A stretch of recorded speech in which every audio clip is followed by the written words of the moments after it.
Welcome to Ohio Stadium. This is Post Game with Inside Texas, presented by Academy. I'm Joe Cook. Got Evan Veith. Just got done watching Texas lose 14-7 to the Ohio State Buckeyes here in Columbus. Start the season 0-1. Got a lot of different things to talk about. Yeah. Arch, Steve Sarkisian, the defense, this environment. But starting 0-1, Texas hadn't done that. I can't remember the last time they did it. Now, not debilitating. The college football playoff era. In this era, you can still get there even with a loss, but a little less margin for error than if they had won this game. Yeah, and that's something that one of the reporters talked to Ethan Burke about, is that it still stings, even though you still have that eventual ability to make the college football playoff. You never want to start 0-1, and it's also that first road loss in 12 games for Texas there. So like we've been talking about, these kind of losses don't mean the season is over for the Longhorns, and they're still going to wake up tomorrow and have a football team that can compete for a national championship. But it was a bad performance on offense. I think the play calling from Sarkisian wasn't up to par of what you wanted. Arch Manning took a full half to get ready and into the game, and even when he did get into the game, there were some pretty bad misses on easy cross routes, mesh routes that could have been converted and maybe given Texas more of a chance. So I think that's the big thing to talk about, and that's what everyone's going to be talking about, Joe, is the play of Arch Manning. What do you think was the problem early, because it was not good in the first half? I think you can look at Arch himself for a lot of this. Like, the pass protection was fine, and I know I saw people dogging on Brandon Baker for that last play.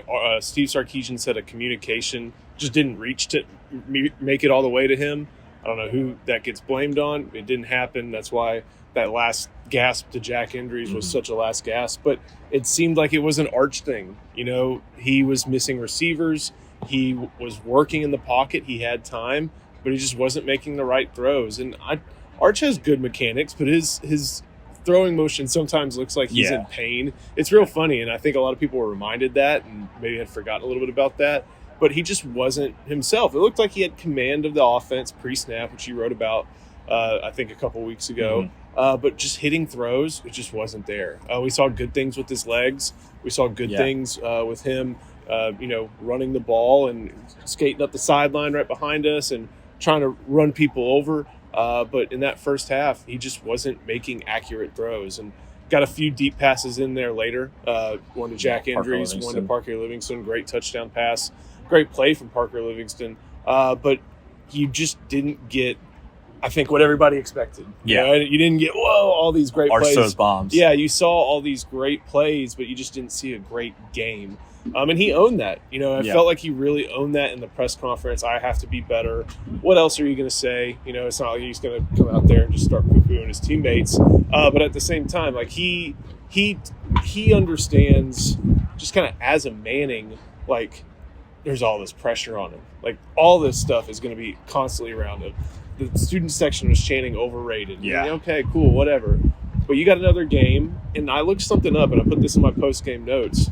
There was a quarterback about 30 years ago who started a game for BYU at Air Force. They only put up 2 touchdowns, so one more than this guy threw to get through today. That was Steve Sarkisian. And he goes, I think, 7-3 the rest of the year. And the next year, he goes and is an All-American.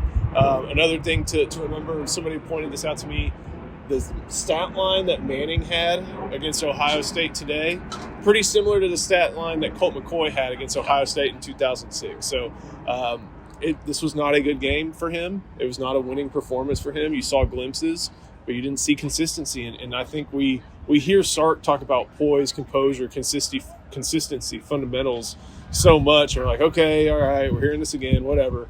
But this was the type of game from Manning where that really, really mattered. The easy stuff didn't come easy. The hard stuff was the hard stuff. And that's why you see Texas going home with, 17 for 30, 170 yards, 1 passing touchdown. They didn't hit explosives. So a lot of room to grow for Arch. What about the defense? Gave up, I think, just over 200 yards. Gave up one big play. And sometimes Carnell Tate makes Carnell Tate plays. Penalties cost him, but the defense was exactly what everybody, I think, expected it to be. Yeah, I completely agree with that. And sometimes you got to remember that they're playing against a team with a first-round pick wide receiver and then a player who may be the number 1 overall pick the very next year. And once again, Jeremiah Smith was not the biggest factor of this game. It's not the reason that Ohio State won against Texas. And yeah, I think there was 3 plays that made the defense, give up points. And that was a 40-yard underthrown bomb that he just goes up and makes a great play, an NFL play. that happens. And then you have an unfortunate Colin Simmons penalty and an unfortunate penalty right after that on a third down that eventually leads to a scoring drive that they almost stop them on. They get them to fourth down. Anthony Hill gets through the gap, kind of slides onto the ground. I'm not exactly sure what happened there. He just said he got a little overzealous on that play, but that's just what happens when you're a good defense. Things will not go your way, and you'll still give up 14 points against teams like Ohio State. But I thought Julian Sam was playing pretty conservative. I think he's a really good quarterback. You saw his arm show off at certain points. He had a few drops that went not in his favor, but I don't think his passing stat line is as good as people are going to want it to be for Ohio State, and that's because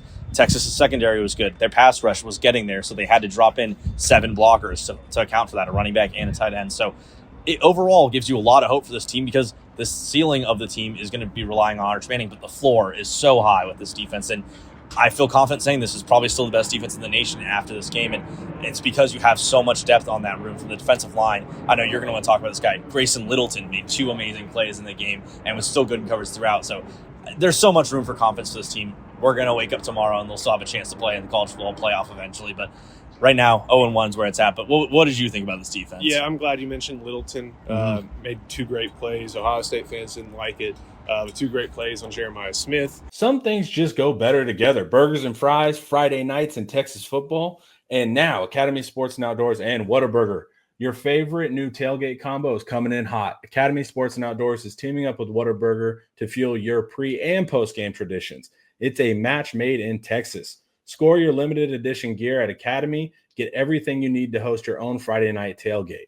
Canopies, cornhole boards, jerseys, stadium seats, and more.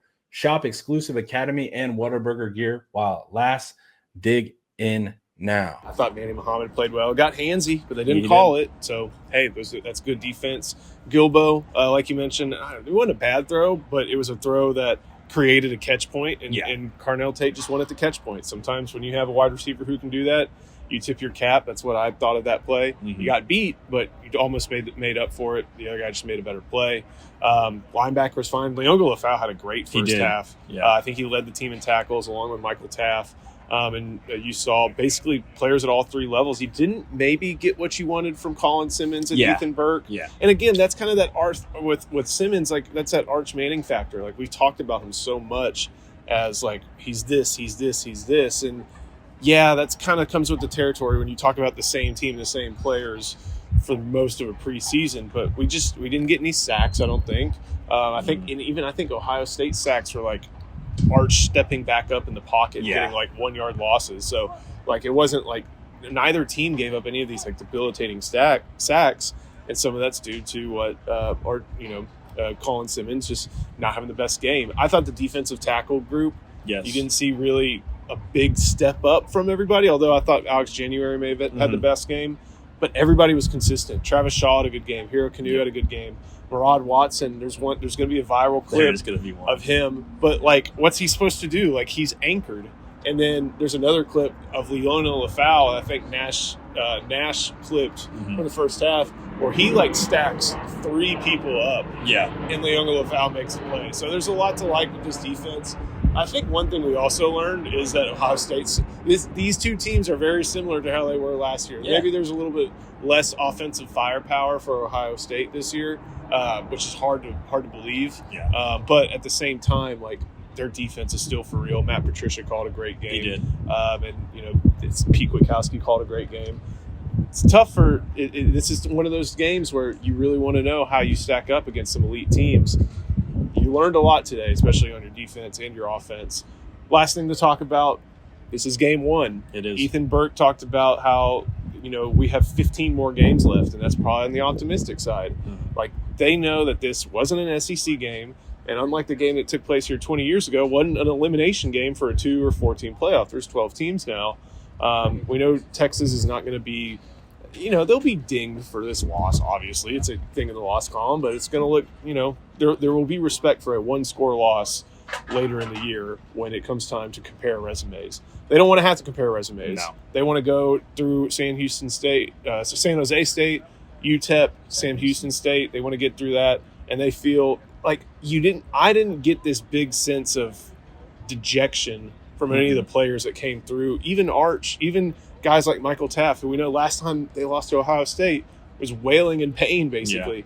I didn't get this sense of dejection from him or from Steve Sarkisian. Yeah. I think Sark actually was probably the most positive, forward-thinking person that we talked to. We talked to Taff, Arch, CJ Baxter, Anthony Hill, Liam Golafau, and Ethan Burke. And yeah, Arch was pretty hard on himself, as you mentioned a little bit earlier. But guys like Sark, Anthony Hill, Ethan Burke, they're looking forward, and they know that this loss is not going to define the team. We talked about this beforehand. When you talk about scenarios for this Texas team long-term, losing to Ohio State was completely fine in the grand scheme of things. You can make the SEC championship with a loss to Ohio State and even one more loss. That's probably a very likely thing to happen with this Texas team, is now you're looking towards maybe it's a 10-2 year if they don't win against Georgia, because that's another away game that you have to kind of look towards, as well as Florida. But yeah, the sun rises tomorrow. This Texas team is going to be fine. We've talked about how good this defense is. You saw the ceiling of Arch Manning, what it can be with his legs. He made some plays there that maybe Quinn Ewers wasn't making last year, as much as you're seeing people bring up Quinn Ewers these days now. He made some plays like that down the sideline with his legs, and even deep when he threw it to Parker Livingston. So the Longhorns are going to be fine. It sucks to lose the first game, of course. You're not looking to come into the year only putting up 7 points, waiting until the fourth quarter for your team to score, but that's what happens in football. It's college football. At the end of the day, games become who has less turnovers, who has less penalties, they win, and that's kind of what happened, Joe. The surface level stats are in Texas' favor, but those two things are what, at the end of the day, were the factors that lost for Texas. Yeah, and it's going to be fun to track because it's going to see how this team can develop. This team is young and hungry. They've mentioned that a lot, and this isn't something that's going to totally end their chances to go and do great things. So it should be a lot of fun. We already have a lot of things up at InsideTexas.com, Yep. So make sure you come check that out. Inside Texas, the first link in our description allows you to sign up for just $1. Still a great time to sign up, and if you join, you get 1 year free access to The Athletic as well. We'll see you next time on Inside Texas Postgame, presented by Academy.